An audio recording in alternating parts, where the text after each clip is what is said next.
দেখবো এখনো কত দূর হাঁটি, তারপর তোর কালই কপাল ফাটা। নাটক করিস না লোকজনের মধ্যে, ছাড়া রে কালুয়া চার, তুই কালুয়া চার চার। Hey everyone, welcome to my new blogs. আমি কুশল, আপনারা দেখছেন কুশল লাইফস্টাইল। তোমরা তো দেখেছো যে দাদাবাড়ি এসেছি ঘুরতে কলকাতায়। তো কলকাতায় এসেছি, কলকাতাটা পুরো না ঘুরলে হয়। আজকে সেজন্যই আমি আর অনু বেরিয়ে পড়েছি। দেখো এই দেখো অনুকে দেখো কি সুন্দর লাগে শাড়ি পরে, ঠিক আছে? ও অনেকদিন পর শাড়ি পরলো। আর আমরা দুজন মিলে বেরিয়ে পড়েছি কলকাতা কিছু এক্সপেন্সিভ জায়গা। তোমাদের অনেক কিছুই দেখাবো, তোমরা কিন্তু লাস্ট পর্যন্ত দেখো, কারণ আজকের ভিডিওটা একটু এক্সপেন্সিভ হতে চলেছে। তোমাদের কিছু ইন্টারেস্টিং জিনিস দেখাবো, যেমন হচ্ছে গিয়ে সোনার দুর্গা, তারপরে বড় বড় শিবলিঙ্গ, এশিয়া কান্ট্রির সব থেকে বড় শিবলিঙ্গ, খিদিরপুর ডক, সমস্ত কিছু তোমার সাথে শেয়ার করবো। তো ব্লগটা পুরোটা দেখো, তোমরা অনেক আনন্দ পাবে। তো চলো যাই, বেশি কথা না বাড়িয়ে তারপর তোমার সাথে পুরো শেয়ার করছি। বন্ধুরা দেখো, এই সেই খিদিরপুর ব্রিজ বা ডক। এটাই যখন জাহাজ যায় এখান থেকে তখন খুলে যায়। এই ব্রিজটা কি মাঝখানে খুলে যায়? হ্যাঁ খুলে যায়। খুলছে না তো বাবা, আমার শুনু আসছে না, এই জন্য খুলছে না এখন। তো খোলে না কেন? পড়ি আসছে, ওই দেখ জাহাজ, ওই দেখ। ওই দেখো বন্ধুরা কি সুন্দর, আমার খুব অনেকদিন ধরে আসার ইচ্ছে ছিল। এটা ঐতিহাসিক ডক, কিন্তু মাঝখান দিয়ে নাকি খুলে যায় না সরে যায়, কি বলছে। ওই দেখো কত জাহাজ দাঁড়িয়ে আছে, ওই দেখো।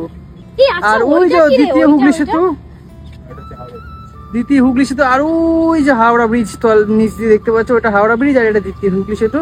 আর এখানে দেখো কত পরিমাণে জাহাজ দাঁড়িয়ে আছে, এদিকে একটা বড় জাহাজ দাঁড়িয়ে আছে। দেখো কত বড় জাহাজ দাঁড়িয়ে আছে। কি হয়েছে শুনো, বলো। তুই গিয়ে বল না মাঝখান থেকে এটা খুলতে, আমি দেখবো। কিসব কথা কয় কেন? এটা যখন গাড়ি যাচ্ছে তখন নড়ছে। নড়বে না, এ তো ফোল্ডিং ব্রিজ, তো ফোল্ডিং ব্রিজ বলা হয়েছে। এই দিকটা দেখো, এই দিকটা আরো বড় বড় জাহাজ আছে গো। এই গাড়ি গাড়ি গাড়ি গাড়ি অনু, এই রোদের মধ্যে আমাকে নিয়ে আসছিস, বিকেলে নিয়ে আসলে কত কি গরম। এই ওখানটা খুব সুন্দর রিলস হবে না, শুনো। তো বন্ধুরা তোমরা তো অনুকে জানোই যে একটা রিলস করার কথা বললেই ও সঙ্গে সঙ্গে রিলস করে নেয়, তাই সেই রিলসটা তোমাদের সাথে শেয়ার করলাম। এই রিলসটাই ইনস্টাগ্রামে পোস্ট করা হয়েছে এবং তোমাদের কেমন লাগলো অবশ্যই কিন্তু কমেন্ট বক্সে জানিও। দেখো অনুকে কত সুন্দর লাগছে আজকে, ছাতাটা আর শাড়িটার সাথে কত ম্যাচিং হয়েছে। তারপরে তোমাদের খিদিরপুর ডকটা পুরোটাই দেখাই। এটা হচ্ছে খিদিরপুর ডক এবং আমি যেখানে দাঁড়িয়েছি সেটা ইন্ডিয়ার একমাত্র ফোল্ডেবল ব্রিজ। আমি বলছি এইটা কখন খুলবে? হ্যাঁ এইটা কখন খুলবে? এইটা জাহাজটা গেলেই খুলবে, জাহাজটা যখন যাবে এখান থেকে তখনই খুলবে। এবার এটা কখন যাবে জানাই কি? চলো আরো আরো জায়গায় যাই, তারপরে কি আবার তোমার সাথে দেখাচ্ছি সব কিছু। বাবা তুই তো রাগ করছিস কেন বলতো? তো রাগ করবো না, তুই বললি এখান থেকে এইটুখানি বলে আমাকে হাঁটিয়েই যাচ্ছিস, নাটক মারাস না। আরে এই তো সামনেই, দাদা তো বলছি সামনেই। 1 ঘন্টা ধরে হাঁটছি আমি। দাদা তো বলছে সামনে, তাহলে কি করবো বল আমি? 1 ঘন্টা ধরে সামনে সামনে সামনে। হ্যাঁ এরকম আসলে আমাকে আর বলবি না আসতে দাদা বাড়িতে। আমি আর কোথাও যাবো না। দাদা বাড়িতে বলবি না যেরকম আসতে। আমি আর কোথাও যাবো না, আমি এখন বাড়ি যাবো। ওর একারই কষ্ট হচ্ছে, আমার কষ্ট হচ্ছে না। দাদা তো বলছে ওইখানেই তো এটা রাজবাড়িটা। ঠিক আছে দেখবো এখনো কত দূর হাঁটি, তারপর তোর কালই কপাল ফাটা। ব্যাগের মানতে তুই এমন করিস না সারাক্ষণ, ভাল লাগে না আমার। তুই তো বললি এইখানে এইখানে করে হাঁটিয়েই যাচ্ছিস। বন্ধুরা অনুকে নিয়ে প্রচুর বিপদে পড়ে গেছি, কারণ অনু হাঁটতে পারছে না, একদম একদম হাঁটতে পারছে না।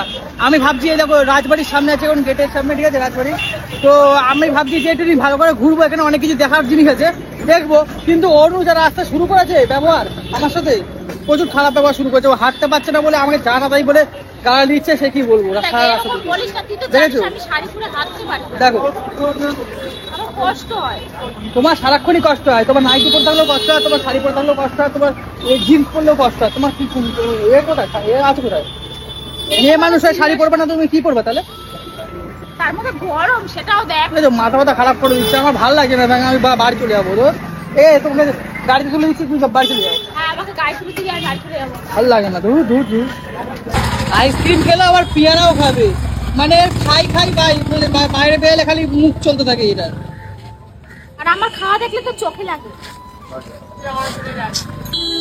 দুপুরবেলা ভাত খাবি তো? এই দিদি কিন্তু রান্না করছে ভালো মন্দ, খাবি তো?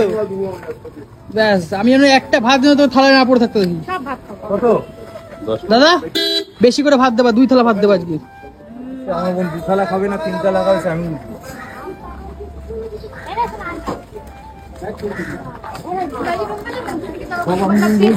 তুই তো খাবি না। না তোরা খা, আমি খাবো না। তুই তো খাবি না। আমি খাবো না। দিদি রান্না করছে ভালো মতো, দিদি রান্না করে খাবো। খেলে দুপুরে ভাত খাওয়া হয়ে গেল। চল কোথায় তুই চল। এতক্ষণ একা খেতে পারবি? হ্যাঁ তোকে দেবো। আমার একটা দে। আরু ওই দেখি দেখি দে। না বলো না বললাম তো। দেখছো দেখছো কেমন ঠান্ডা হয়ে গেছে দিদি। এই তো বলছিলাম না রাজবাড়ি, এই দেখ রাজবাড়ির গেট। তাহলে কোন অ্যাঙ্গেল দিয়ে একটা রাজবাড়ি লাগে আমার তো মনে হচ্ছে না। ওই তো গেট রাজবাড়ি। ও ওটা আমি ভাবছি এইগুলো। দেখিস কত সুন্দর বা গেটটা। আর তুই খালি বলিস যে তো হাঁটতে কষ্ট হয়, এই হয় সেই হয়। কত সুন্দর একটা জায়গায় নিয়ে এসছিস, সেটা ভালো লাগে না? হাঁটতে তো কষ্ট হয়। দেখ কি সুন্দর গেটটা, দেখ বাহ বাহ। ভেতরে কোনো বাড়ি ফাড়ি নাই? রাজবাড়ি আছে তো, রাজবাড়ির গেট তো এটা। কত বড় গেটটা দেখো বন্ধুরা। আমি বলবো মুর্শিদাবাদে আমরা যখন গেছিলাম হাজারদুয়ারি এরকম এরকম এরকম ছিল, গেট ফেট ছিল তাই না? হ্যাঁ হ্যাঁ। এই সেই শিব মন্দির। আরে বাবা তুমি চোখে নিচে দিচ্ছিলে এক্ষুনি আমার এই ছাতা শিক্ষা। নাটক করিস না লোকজনের মধ্যে ছাতা রে কালুয়া। চার তুই কালুয়া চার চার। আমার ছাতাটা নিয়ে আসলেই ভালো হতো জানো তো। তোকে ছাতাটা কিনে দিয়েছি মাথায় বাঁধার জন্য, আর আনিস নি কেন? এই সেই শিব মন্দির অনু দেখো, এটা হচ্ছে এশিয়া কান্ট্রির মধ্যে সব থেকে বড় শিবলিঙ্গ আছে এর মধ্যে। এশিয়া কান্ট্রির সব থেকে বড় শিবলিঙ্গ। চ চ দেখি চ চ চ। দুখানা বাবা, বাবু দেখ দুখানা, একই রে। দুখানা শিব মন্দির দেখ, এই একটা ওই একটা। বলে না বন্ধুরা যে মন থেকে না চাইলে কখনো বাবার দর্শন পাওয়া যায় না। তো তাহলে আমার কথা মিললো তো। আমি আসবো না করছিলাম, যদি না আসতি এই কষ্টগুলো হতো না। ঠিক আছে, প্রচুর কষ্ট করে এসেছে অনেকটা দূর, ঠিক আছে, কিন্তু এশিয়া কান্ট্রির সব থেকে বড় শিবলিঙ্গ বাবার, পুরো কালি ভূতনি হয়ে গেছে। বাবা শিবলিঙ্গ, সেখানে আমরা দর্শন পেলাম না। গেটে দেখতে পাচ্ছ তালা ঝোলানো আছে বড় একটা, ঠিক আছে। আর তোমাদের নন্দীকে দেখাই, তোমাদের ব্যাক ক্যামেরা দেখাই সব থেকে ভেতরে কিন্তু সব থেকে বড় শিবলিঙ্গ এখানেই আছে এশিয়া কান্ট্রির মধ্যে, ঠিক আছে। কি করবো বলো, দর্শন করতে পারলাম না, তালা ঝোলানো। কিন্তু অনুর এটা ইচ্ছা ছিল না বলেই হলো আজকে। সেটা না ইচ্ছে ছিল না এটা ভুল কথা, ঠাকুর দর্শন করবো ইচ্ছে থাকবে না। আমি বলেছি রোদে গরমে যাবো না, বিকেল বেলা বেরোবো। তো বিকেল বেলা বেরোলে ভালো হতো, আমার কষ্টটাও হতো না, তোদেরও হতো না। বেশি বুঝিস তো। কি কপাল। ঠিক আছে চলো তাহলে বাড়ি চলো। রাজবাড়িটাও দেখা হলো না, রাজবাড়িও বন্ধ। রাজবাড়ির গেট গুলো দেখতে পাচ্ছ কত সুন্দরভাবে এখনো আছে, কিন্তু ঢুকতে পারলাম না। এটা আমাদের কপাল খারাপ। আমি আর হাঁটতে পারছি না, আমাকে কিছু ধর। এই সামনে বাড়ি, চলো বাড়ি চলো। আরে বাবা বাড়ি চলো না, সামনেই বাড়ি। দাদা কোথায় গেল দাদা? আমি আর হাঁটতে পারছি না, আমি এখানে বসে থাকবো। আরে এই সামনে বাড়ি তোমাদের, চলে যাবো এক্ষুনি। এই তো বাবা কোথায়? এই রিস্কায় আমি কখনো চড়িনি। এই এই রিক্সা যাবি নাকি? আমি কখনো চড়িনি বলছি এগুলোতে। দাদা দাদা দাদা কি এই রিক্সা চালাবে দাদা? এগুলোতে আমি কখনো চড়িনি। আর একটা আছে না ব্যাটেল মারে, ওগুলোতে চড়েছি। চলতে হবে না, এই চলবে। ওটাই তো বলছি।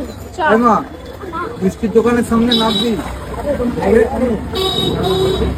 এ কইছে তুলে দে না আমাকে। তো আচ্ছা আচ্ছা, দেখো অবস্থা দেখো।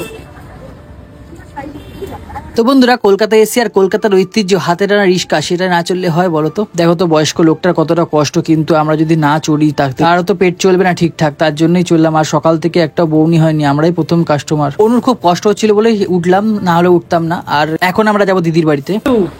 তুমি ভাত খেয়ে যাবে তো আবার রাজবাড়িতে? কেন? আমি এখন ঘুমাবো। হয়ে গেল হাওয়া শেষ?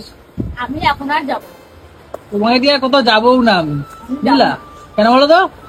এই হাঁটতে ফাটতে পারো না, আমি আর যাবো না কোথাও। তুই জানা হেঁটে হেঁটে ঘুরে আই, 4টার সময় গেট খুলবে তো। যেও একটু যেও অন্তত। আমার পা খুলে গেছে এই দেখ। তাহলে থাকা যেতে হবে না। তো বন্ধুরা দেখো এখন দিদি বাড়িতে খাওয়া দাওয়া চলছে জোর কদমে। আজকের রান্না হচ্ছে গিয়ে এখানে, এটা কি মাছ জানো? কাতলা মাছের ঝাল, ভোলা মাছের তরকারি, তারপরে আরেকটা ছিল ভাজা, চাটনি আছে ওখানে, তারপরে নানান ধরনের আরো কিছু আছে আইটেম। ইলিশ মাছের মাথা দিয়ে মানে ভাজা করেছে। জোর খাওয়া দাওয়া চলছে, ঠিক আছে। রান্নাটা কেমন হচ্ছে বলো? তুই খা, খেয়ে তুই আর দাদা মেরে চলে যা। ঠিক আছে গিয়ে দেখে তোর দেখার ইচ্ছা? ঠিক আছে। কিন্তু আমি যাবো না, আমাকে যাওয়ার কথা বল। না না যেতে হবে, কারণ বন্ধুদের বলেছি দেখাবো। হ্যাঁ। না দেখাতে হয় নাকি? না না তুই যা, আমি বন্ধুদের কথা দিচ্ছি দেখাবো। তুই যা, আমাকে প্লিজ বলিস না। ঠিক আছে, আমি কি দেখে আসবো? এই নে কটা আলু খা। সন্ধ্যাবেলা বেরোবে তো? হ্যাঁ সন্ধ্যেবেলা যাবো, এখন যদি আমি রেস্ট না নিই আমি সন্ধ্যেবেলা আর বেরোতে পারবো না। ঠিক আছে, তুমি তাহলে খাও। হ্যাঁ বন্ধুরা, তোমাদের তো বলেছিলাম যে আমি দেখাবো ঘুরে পুরোটাই, তো খাওয়া দাওয়া করলাম ভালো মতো পেট পুড়ে, ঠিক আছে। দাদাকে নিয়ে বেরিয়ে পড়েছি, দাদা আমার ক্যামেরা করে দেবে আর তোমাদেরকে পুরোটা আমি দেখাবো, মন্দিরটা কতটা বড়, দুর্গা ঠাকুরটা, সোনা দুর্গা ঠাকুরটা, তারপরে বড় শিবলিঙ্গ। তো ভিডিওটা কেউ স্কিপ করো না, ঠিক আছে, পুরোটা দেখো, খুব ভালো লাগবে। আর পুরোটা দেখলে তোমাদের কিছু ইনফরমেশন আসবে খিদিরপুর সম্বন্ধে। তো চলো যাই, তারপরে আবার কন্টিনিউ করছি ভিডিওটা। তো বন্ধুরা, যাচ্ছিলাম তো মন্দিরেই, মানে এশিয়া কান্ট্রির সব থেকে বড় শিব মন্দির, তারপরে সোনার দুর্গা দেখাতে। তো তার আগে তোমাদের একটা জিনিস দেখাই, যে দিদি বাড়িতে এসছি, যে দাদা বাড়িতে এসছি, দাদা তো থিম আর্টিস্ট তোমাদেরকে আগে ভিডিওতে বলেছি, আর দিদি হচ্ছে গিয়ে প্রতিমা শিল্পী। তো সেই প্রতিমাই এখানে তৈরি হচ্ছে এই মন্দিরটাতে, তো সেটাই তোমাদের সাথে শেয়ার করি এখন। সেটা শেয়ার না করলে না ঠিক ভিডিওটা আলাদা হয়ে যাবে। তো এটা শেয়ার করার পরেই আমরা মন্দিরে যাবো, মন্দিরে গিয়ে আবার তোমার সাথে ভিডিওটা কন্টিনিউ করবো। আগে দেখে নাও ঠাকুরটা কত সুন্দর হয়েছে। বন্ধুরা, তোমাদেরকে কথা দিচ্ছি যে শিব মন্দির আর সোনার দুর্গা দেখাবো, তো দেখাবোই আমি, সেই জন্যই আমি যাচ্ছিলাম। আর দেখো রাস্তায় দেখতে পেয়ে গেলাম দিদির মূর্তিটা, এটা কিন্তু যেই বাড়িতে এসেছি দিদিভাই, সেই দিদিভাই তৈরি করছে, আর এই মানুষটি দিদিভাইয়ের হয়ে কাজ করে। তো বন্ধুরা, তোমাদের সবাইকে বলেছিলাম যে আমি সোনার দুর্গা দেখাবো তোমাদের জন্য, তার জন্য চলে এসেছি আবার। তোমাদেরকে কথা দিয়েছি দেখাবো, তার জন্য আমি আসবই, সে যেখানেই হোক, ঠিক আছে। তো চলো ভেতরে গিয়ে দেখাই সোনার দুর্গাটা, খুব সুন্দর মায়ের মূর্তিটা, চলো। তো বন্ধুরা, ভিডিওর প্রথমেই তোমাদের বলেছি যে শিব মন্দিরটা আর সোনার দুর্গাটা দেখাবো, সেই জন্যই চলে আসলাম আবার খেয়ে দিয়ে তোমাদেরকে দেখানোর জন্য। আর সত্যি বলতে গেলে আমি প্রথমবার আসলাম, তো এই মন্দিরটা মন ভরে গেল আমার। দেখো বন্ধুরা, কি সুন্দর জায়গাটা দেখো খালি। হয়তো এই মন্দিরটা আমি বারবার করে আসতে পারবো, কিন্তু তোমরা যারা আমার ভিডিও বাড়ি থেকে বসে দেখো তাদের জন্যই আজকে ভিডিওটা। বন্ধুরা, এই সেই রাজবাড়ি, আর রাজবাড়ির মধ্যেই আছে দুর্গা দালান, সেই দুর্গা দালানই আছে সোনার দুর্গা। আর এই সোনার দুর্গাটা কিন্তু আজ থেকে 350 বছর আগেকার মূর্তি। আর তোমরা হয়তো দেখতে বুঝতেই পারছো এটা কত পুরনো রাজবাড়ি একটা, আর এটা আছে খিদিরপুরে। তো বন্ধুরা, তোমরা তো দেখলেই পুরোটা রাজবাড়িটা। তো এখন দেখাই দুর্গা মন্দির, মানে দুর্গা ঠাকুরের মূর্তিটা, পুরো সোনা দিয়ে তৈরি দুর্গা ঠাকুরের মূর্তিটা, কত সুন্দর দেখো। আর এই সেই মা জগৎজননী মা, আমার সোনার মা দুর্গা মা। আর এই মন্দিরটার একটা পরিবেশ এত সুন্দর, তোমাদের বলার বাইরে, এত সুন্দর অ্যাটমসফিয়ার এই মন্দিরের।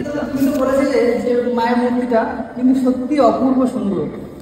তোমরা হয়তো না এলে বুঝতেই পারবে না। আর এই দেখো সোনার দুর্গা মা, এত সুন্দর রূপ আমার আগে কখনো দেখিনি। আর তোমরাও দেখে নাও ভাগ্য করে এত সুন্দর একটা সোনার দুর্গা। বন্ধুরা, তোমাদের তো দেখালাম যে মায়ের মূর্তিটা কত সুন্দর, একটা সোনা দিয়ে তৈরি করা মূর্তি, আমার তো দেখে জাস্ট মানে মনটা ভরে গেল।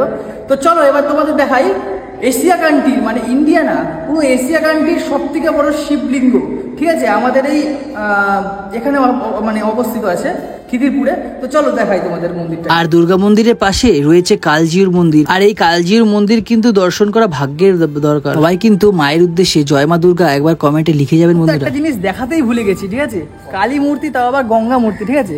এই মূর্তিটা তোমরা কখনোই দেখোনি, দেখে নাও একবার। বন্ধুরা, আজ আমি সত্যি অবাক এই কালী মূর্তি দর্শন করে, কারণ এই কালী মূর্তি গঙ্গা মূর্তির উপরে, এরকম মা কালীর মূর্তি আজ এই প্রথম দেখলাম। আমার জীবনটা পুরো সার্থক হলো, জয় মা কালী। তো চলো এবার দেখাই তোমাদের শিবলিঙ্গটা। তো বন্ধুরা, তোমাদের তো সোনার দুর্গাটা দেখালাম, এবারে চলো এশিয়া কান্ট্রির সব থেকে বড় শিবলিঙ্গটা তোমাদের দেখাই। এটাই হচ্ছে সেই এশিয়া কান্ট্রির সব থেকে বড় শিবলিঙ্গ মন্দির। তো বন্ধুরা, মন্দির তো তোমাদের সবাইকেই দেখালাম, এবার তোমাদের শেয়ার করি এই লোকেশনটা কোথায় আছে। এই লোকেশনটা আছে হাওড়া থেকে বাসে চেপে 10 মিনিট আসবেন খিদিরপুর, খিদিরপুর থেকে আসবেন ভূপলাশ রাজার বাড়ি, সেখানেই এই মন্দির অবস্থিত, এশিয়া কান্ট্রির একমাত্র মন্দির। এই সেই মন্দির, এশিয়া কান্ট্রির সব থেকে বড় শিবলিঙ্গ। হয়তো ক্যামেরাতে অনেকটা ছোট লাগছে, কিন্তু সত্যি অনেক বড়। আর যে শিব মূর্তিটা আছে সেটা এশিয়ার সবচেয়ে বড় লিঙ্গ। ও ভাই, এত বড়, এত বড় শিবলিঙ্গ বন্ধুরা, দেখো তোমরা। আমি বাজি ধরে বলতে পারি এত বড় শিবলিঙ্গ তোমরা কখনোই দেখোনি। আমার তো জীবন সার্থক হয়ে গেল। আর তোমরা যদি দেখতে চাও চলে আসো কিন্তু খিদিরপুর রাজবাড়িতে, আর এখানে এসেই তোমাদের জীবন সার্থক হয়ে যাবে এশিয়ার সব থেকে বড় শিব মন্দির দেখে। সবাই কিন্তু কমেন্টে লিখো হর হর মহাদেব। বন্ধুরা, তোমাদের তো দেখালাম ওই শিব মন্দিরটা, দাদা দেখো আরেকটা শিব মন্দির আছে, তো বাবাকে দেখাই চলো। দুটো শিব মন্দিরের মধ্যে এই শিব মন্দিরটা একটু ছোট মূর্তি, কারণ ও হচ্ছে বড় ভাই আর এই হচ্ছে ছোট ভাই। এই যে শিবলিঙ্গটা আছে এটা হচ্ছে ছোট ভাই, আর ওদিকে হচ্ছে বড় ভাই, ঠিক আছে। আর তোমরা হয়তো দেখে বুঝতেই পারছো যে নন্দী মহারাজটা কত বড়, অনেক বড় নন্দী মহারাজ। আর এই নন্দী মহারাজের আবার ইতিহাসও আছে, বছরে নাকি একটু একটু করে বাড়েও। তো বন্ধুরা, তোমাদের দুটো মন্দির তো দেখালাম, আর বেশি কিছু এই ব্লগে আমি শেয়ার করছি না, ঠিক আছে। আরো অনেক কিছু আছে যেটা তোমাদের শেয়ার করেও আমি পারবো না শেষ করতে। তো আজকে ভিডিওটা এখানেই শেষ করলাম, বেশি কিছু আমি কথা বললাম না। আর তোমাদের এই মন্দির দুটো কেমন লাগলো অবশ্যই কিন্তু কমেন্ট বক্সে জানিও। আর আমাদের সারাদিনের যে ঘোরাফেরার ব্যাপারটা লাগলো তোমরা জানিও, যে এটা ভালো লেগেছে এটা খারাপ লেগেছে, তোমরা কিন্তু সবকিছু আমার সাথে শেয়ার করো। তো চলো এখনের মতো এখানে শেষ করছি, দেখা হচ্ছে নেক্সট ভিডিওতে, টাটা।